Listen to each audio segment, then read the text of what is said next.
Alex Lee was born on Halloween, and so Halloween was always his favorite day of the year. Other kids grown at every year at the end of August, when the first fall breezes stirred the leaves, when the syrupy heat of summer no longer simmered on the streets. They complained that school was about to begin. When those cool breezes arrived, though, Alex Lee was only excited. It meant autumn was coming. With its chill, with its mystery.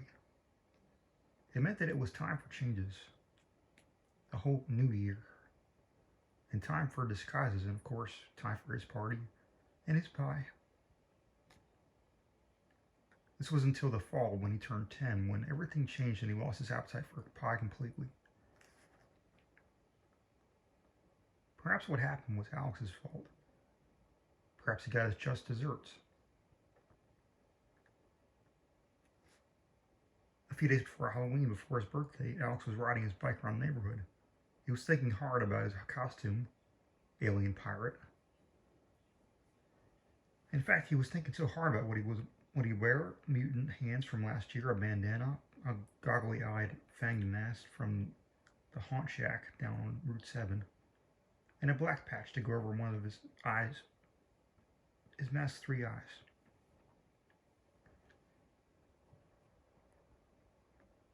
They didn't realize he'd gone too far and rolled right out of his neighborhood, and he was lost. His parents had told him never to go past Blunt Street. He'd forgotten. He'd stopped and looked around. He was on a wide avenue when the trees turned gold. He was way past Lunt. He was in forbidden territory. He was just turning around, a little embarrassed, when something occurred to him. This far past Lunt, he was probably pretty near Route 7. Sure, he wasn't supposed to be here, and his parents were pretty strict, but he figured he could ride around and find the highway. Then 3 or 4 blocks from there, he'd be at the Haunt Shack.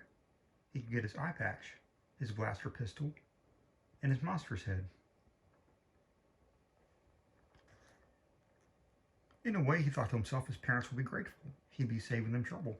They wouldn't have to take him to the store themselves. He'd arrive home in an hour with his bag of stuff, and they wouldn't even have to think about driving down to the Haunt Shack, sitting at all those stoplights and parking at the strip mall. He looked around from side to side as if someone were spying on him. Of course, no one was, so he turned and kept going, pedaling away from safe Lunt and away from his house on Maple Street. It seemed like a good idea at first, because it felt like an adventure.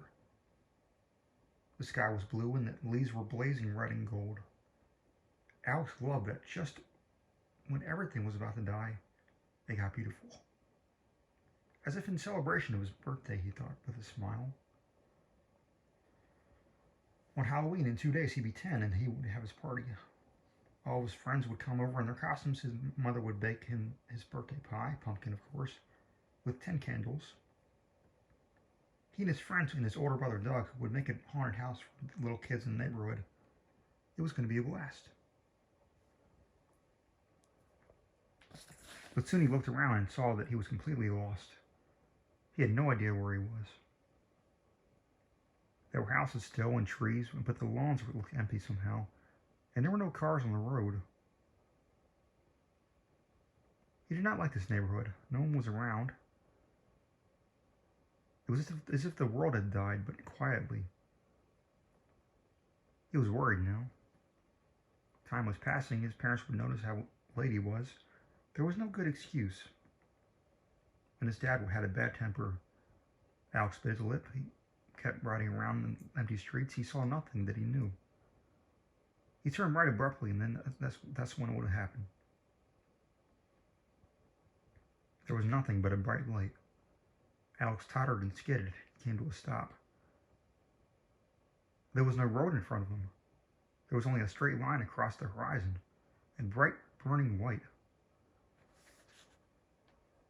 He couldn't tell if the line was close or far away. He held out his hand toward it. It was as if the world had disappeared. A truck honked and swerved. Alex fell off his bike. He screamed. The truck was almost on top of him. He slammed on his brakes.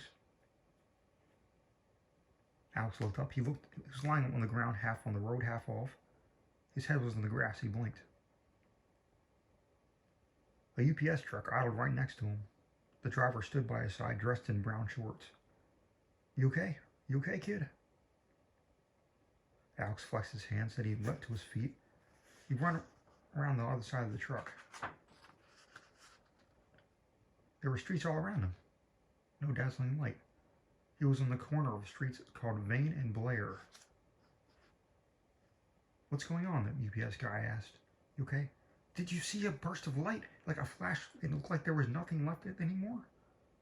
Alex asked. UPS man shrugged. No, he said. I saw a stupid kid stop in front of the middle of the street and stare. There was... Alex didn't know how to describe it. Whatever it was, he had seen it.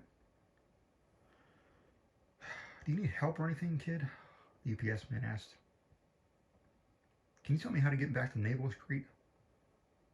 Maple Street? Sure, you're a ways from home. The man put Alex's bike in his truck and took him back across the lot over to Maple. He dropped Alex in front of his house. Stay out of the road, kid, the man in brown said as driving off. If you don't know where you're going, stop racing to get there. The truck pulled around the corner and was gone. That night, Alex thought about what he'd seen. He couldn't explain it. Maybe it was a brain problem. It looked like everything had fallen away, and that was all was left was light and flat. He was determined to find out what had happened. He decided he would go back. He had to see those streets again. The next day, when his mom said, "Do you want to go down to the haunt shack and get the parts for your costume?" Alex said, "Sure, that'd be great, but could they go by way of Vane and Blair?" His mother looked at him oddly. "No," she said. "That's an awful way to go. It's completely out of the way. Can we drive past there?" "Honey," his mother said, "I have to go pick up Doug from football, and I don't have time to drive around crazily." They went to the haunt shack in the car.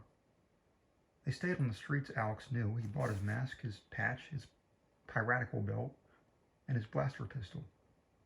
He wasn't excited about it now, though. He wanted to know what had happened and where the light had come from.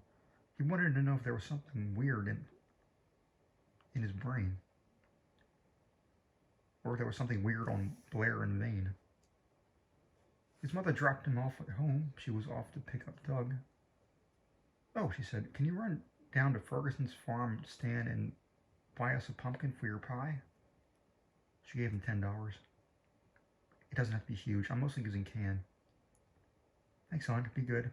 Remember, not past lunch."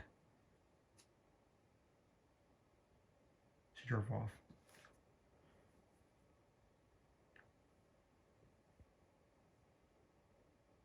He looked both ways, up and down the street. Then he went into the garage and got his bicycle. He was going over to Blair and Vane when he stopped at Ferguson's. He had to see what was there. He took his backpack. He soared down the road. Trees flashed past. The clouds were gathering overhead. It was cold. One more day and it would be Halloween. He came to Lund Street and shot right past. He followed the wide golden avenue. He tried to remember where he turned. He was in the neighborhood now where everything looked dead. It was all neat and clean, but there were no people. There were no cats on the road.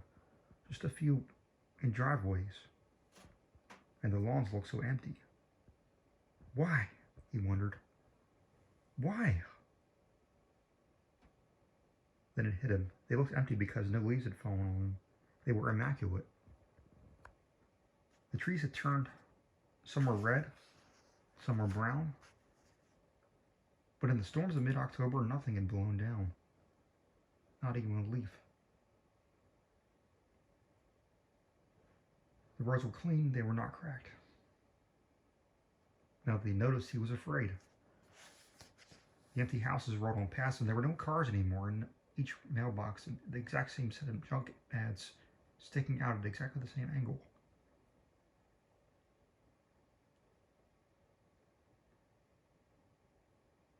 He came to a cross street and looked to see where he was. He swiveled to look down the right-hand turn, and there was the blast of light again, the flat line. He skidded to a stop and stared. This time it did not evaporate, it held, but there was a bright blank plane in front of him, in dazzling light. It was like everything had been destroyed. The only feature left was the line where the empty sky met empty ground. Alex looked behind him and saw houses and trees. He turned back to the glowing horizon. He walked toward it. And then there was a furious honking, and he realized he was in the middle of the street and was almost mowed down by a truck. It was the UPS truck. It screeched to a halt. Alex tried to understand everything that was happening. UPS guy, the same one somehow, was yelling at him out the window. The guy climbed down the cab of the truck and kept yelling at Alex, saying, "You again? Would you stop standing in the middle of the streets? You heard of the Verge?"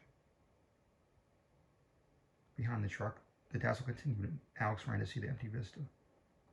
"Hey," said the UPS driver, grabbing Alex's hand. "What's going on with you? Don't you see it?" Alex insisted. "Look, there's nothing, just a flat line." UPS driver turned. He walked around his truck. He stood with his hand on his hips. "Right here," he said. "Just a flat line?" Alex went to the man's side. It was a normal street. It had a gas station on it and a mini market, and a place that sold concrete lawn ornaments. There was a vacant lot where someone had set up a vegetable stand. They were just writing down some prices on a chalkboard. Alex couldn't speak. He didn't know what to say. He knew he had seen nothing here but light, like a vision of his town's destruction. "Is this real?" he asked. The UPS guy studied him, confused. "Yeah, it's real," the man said. He walked out a few feet and jumped up and down. His work boots clomped on the pavement. "Real," he concluded. "What are you talking about, kid?" Alex walked out on the road gingerly as if he expected to disappear. "Is it..." He didn't even know what to say. Hey, kid," UPS man called. "I said keep out of the road. What is it with you?" Alex crossed to the fruit and vegetable stand. Cars whizzed around him, honking. He stood there staring at the apples. The fruit and vegetable stand was laid out under the green tarp. The UPS man pulled the truck out into the lot. "I'm taking you to your house and talking to your parents," the guy said, climbing down. "You're going to get flattened one of these days." "Is this real?" Alex whispered again. The woman who ran the stand, a larger one with a slight mustache, looked at him suspiciously. "Come on," his UPS man said. "Let's go. I'm talking to your parents." Alex turned and confronted the man. "Who are you?" he said. "Who are you really?" The man squinted. "I'm the delivery guy," he answered. Alex picked up a pear and put it down again, and he went for the apples. The woman said, "Not the apples. The apples aren't ready yet." She bustled over to his side. "Try the cherries," he said. "They're flavorful." Alex looked down and saw a stack of pumpkins, and it hit him. He'd buy one here, as proof. He knew it wasn't a dream. He knew what he had seen. He reached down and picked one up. He hefted it. It seemed light. The woman made a face. He handed her money, and then he looked past her at the gas station. The gas station was empty, completely empty. Behind it there was a few feet of tall grasses and then a featureless white nothing marked only with a flat line. The glow was brilliant. It lit up the windows of the empty gas station so Alice could see the whorls where they had been scrubbed. Alice was astonished. Wildly, he looked in the other direction. Past the convenience store, it was the same. Nothing but light. He reeled in astonishment. He grabbed the pumpkin and ran for the truck. "Okay," he called the UPS guy. "Take me home, please. Take me back. Take me back. All right, what's the problem? Take me home. My bike. We can put it in the back. Take me. I'm on Maple Street, down Westlake, past Lunt. I know, past Lunt. Alex ran to get into the passenger seat. He clamped on the seatbelt. Over the tops of the trees, he could see a great emptiness. He shut his eyes. He put his hands over them.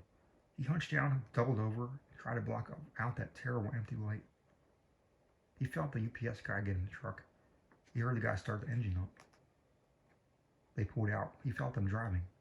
And suddenly Alex was afraid. He did not think the UPS man was really a UPS man. Where are you taking me? Alex asked. To your house, the UPS guy said, irritated. You have really got to stop eating so much sugar cereal, kid. In 10 minutes, they were gone. They were there. The UPS guy got out of the house and rang the doorbell. Nobody was home. He said he was going to drop off Alex's parents a note and tell them what happened. Alex didn't care. He wanted to get away to be alone. He took his bike out from the back of the brown van and unlocked the front door with his key, and he said goodbye and a sloppy thank you and went inside. He slammed the door shut. The house was quiet and still. He had the pumpkin in his arms. He carried it in the kitchen and put it down on the counter. Then he fled upstairs. He sat on his bed and stared at the carpet. All evening he avoided the pumpkin. It sat downstairs on the counter. His mother called up to him. Hey, honey, thanks for getting the pumpkin. You're the best. Did you talk to Mrs. Ferguson? Alex didn't want to answer. Yeah, he said. He realized that was a mistake. What'd you have to say? Alex just answered. No, nothing. He could feel the pumpkin accusing him of lying. He didn't want to go down to the kitchen where his mom and dad had made dinner. When his dad called him, he went reluctantly down the steps. Doug sat in the living room, yelling at stuff at TV. Alex walked silently by the pumpkin and kept on going. The pumpkin sat as if it's glaring at him. The family ate dinner went with the pumpkin on the counter beside them. Alex felt terrible for going where he wasn't supposed to and for lying to his mom. He didn't know what to do, because now that he lied, he couldn't tell them the story about the brilliant light that blared in vain, or his vision of the emptiness and destruction behind the gas station. After dinner, his mother asked him to clear the table and wash the dishes while she made his birthday pie. He didn't want to see her stab the pumpkin. He was like the pumpkin was his sidekick in crime. He wanted to throw the pumpkin out. He didn't want a birthday pie. He wasn't so sure he deserved one. He picked up all the plates and took them to the sink. His mother got out flour and butter and canned pumpkin to mix them with the real. Alex pulled out all the utensils from the stacks of plate and ran them over underwater. His mother was chatting with him about his costume, but he couldn't even listen. She picked up a knife and headed toward the pumpkin. Alex watched miserably as she went to cut the top off. Then a strange, awful thing happened. As she touched the pumpkin, holding it steady with one hand, it began to glow softly. She lifted her hand away, looking at the pumpkin with concern. The glow lit her apron orange, and she lowered the knife, and it grew even brighter. She looked mystified at the pumpkin. She had said to Alex, "You didn't get this at Ferguson's, did you?" Alex didn't answer. "Look at this," said his mother.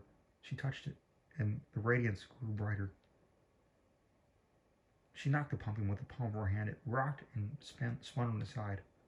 "It weighs almost nothing," she said. She put the knife down and called for Alex's father. Ken, come down and see this." Alex's father tromped down the steps while Doug ran in from the living room saying, "What's up? Is Alex in trouble?" Both Alex's father and brother stopped, gobsmacked, and stared at the glowing pumpkin. While they stared at it, Alex's mother reached out and grabbed it at the plump side of the cord. Her hand smashed through it. It was nothing but skin, an image, as thin as foil. and inside it there was nothing but emptiness and light. The light flashed and was gone.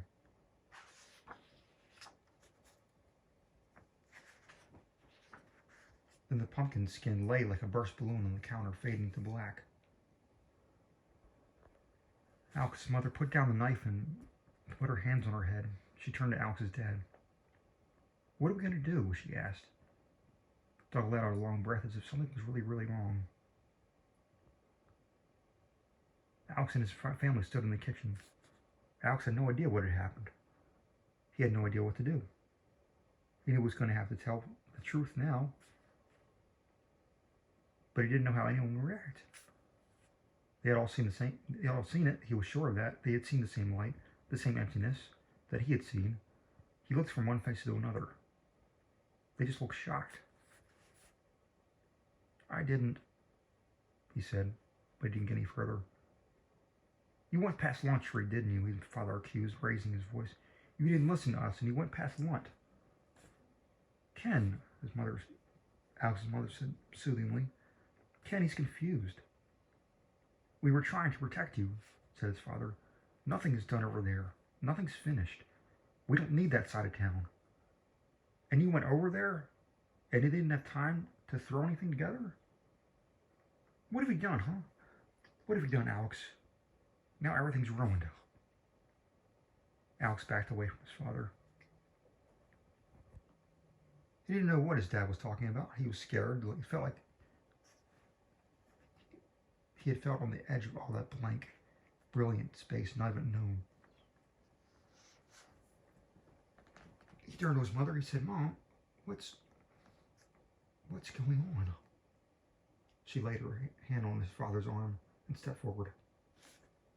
"Honey," she said, "there's really not any way to apologize for this.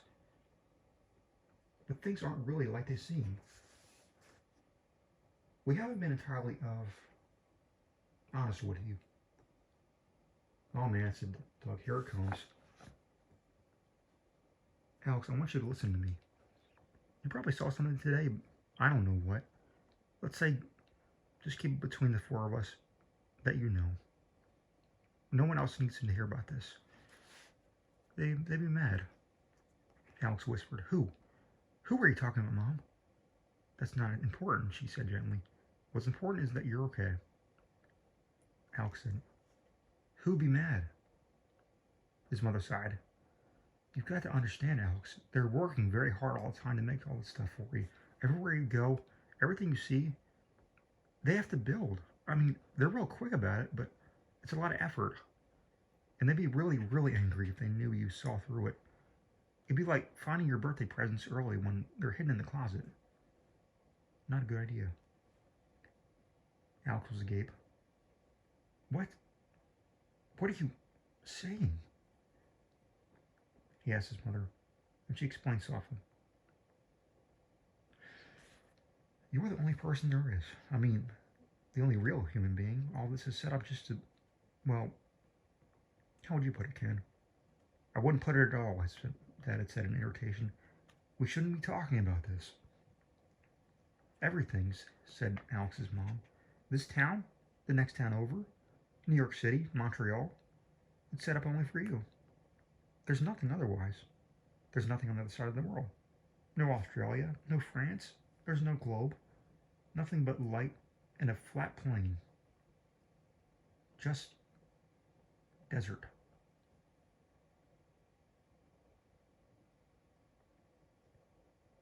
Alex reeled. He thought of the emptiness he'd seen behind the mini-mart. Doug asked, "If he knows anyway there's no France, do I have to keep taking French?" "No, yes, Doug," said Alex's father. "Alex, honey," said his mother, "how do you feel? How are you feeling?" Doug kept complaining. "There are like 10,000 ways just to say the word 'it' in French. It's the dumbest language." "Doug," said their father in a warning growl. "In reality," Doug explained to Alex, "that French people you've all met talk with a kind of Texas accent when you're not around. Then when they see you coming, it's all like Flaw, flaw, flaw, flaw, flaw. Douglas, said their father, I'm only asking you once more. Alex didn't know where to run. He didn't know who to talk to. He couldn't talk to any of his friends. He didn't even know who they were. Who they really were. He couldn't talk to any of his friends' parents. He couldn't go to the police. And if he ran too far to his grandparents, say, he didn't even know if the world would exist. It might just be a flat line of burning light. His mother said, whenever you go today, you must have forced them to come up with a landscape really quick. They couldn't think things through. They didn't have time to give up anything inside. The pumpkin wasn't really a pumpkin yet. She picked up the dead skin with a finger and put it down again. The more we concentrated on it, the flimsier it got until poof. She leaned down and pulled Alex to her. Hey, honey, I know this is surprising. He finally asked the question he was most afraid of. What are you? He asked his mother, the person he thought who loved him most on earth. His mother and father looked at each other. He saw that there were tears in his father's eyes. His mother answered gently, what we are doesn't matter. It wouldn't make sense to you. All that you need to know is that we love you. We really do. We love you so much as you've always thought. Even more, said his father. Alex, we've built the world for you. Doug muttered, even with some countries that don't need to exist. We are not deleting France, Doug, Mrs. Lee said. That's final. She pulled Alex close. She put his arms around him. He could smell shampoo. It smelled like it always did, but he didn't even know what she was. He didn't even know what species. He didn't even know what her hair was. He didn't know what she knew. He didn't know what she was watching him, or why, or for what. She said, I know this is confusing, but one thing shouldn't be confusing at all. We really do love you. That's why you're here. We may have to, Alex's father coughed and continued, we may have to wipe out a day or so of your memory. We'll see how the stuff goes. But don't worry. They'll just arrange for you to have a concussion. You know, you fall off or something. It's happened before, said Doug. When you thought you were having his hernia operation, really, you found out what was going on and you saw one of us like we really are, so we had to make you forget stuff. Let's not talk about that, said Alex's mother, and she kept stroking her son's brow, whispering, we love you, Alex, we really do love you. We love you more than anything you can imagine. So he lay in bed that night before his 10th birthday, staring in the ceiling. He heard his parents downstairs playing at being parents, in case he should hear. In the next room, his brother studied a language that was not spoken anyway in any country that didn't exist. The next day, Alex would have a party. His friends would all be there. They'd all be dressed up in their costumes. Behind their masks would be their faces. But he didn't know that their eyes would be hidden behind their faces. He would have to play along. They would be watching. There was nowhere he could run. They made him a place for him. Every place for him. He lay in bed and the minutes clicked down toward their moment he would finally turn 10. You are done with this story now. You can shut the book and make the nightmare go away. That will feel good and secure. You know it is not a real story, of course, because you know you are not part of a plot to make a horror for Alex P. Lee of Maple Street, the one human being who exists. You know you have your own thoughts. You know you are real. So after all, if there were only one actual person in the world, one person for whom the whole illusion is carried on by unknown beings, it would have to be you. And it might be that if someone wanted to break that news to you gently, someone who thought you should know, they might, of course, slip a story into a book. A kind of message to say, watch out. They might contact you this way because no one else will let them speak to you. They might hope you'll read one of the books that are made to ensure Bookshelves in libraries' windows look full to you. A book, for example, of stories by a man who may never have existed. An illustrator who may never have set pencil to paper. Don't look up and worry. Don't knock the walls to confirm they are solid. Just turn the page slowly. They're watching. Don't show them that you know. Please, don't show them a thing.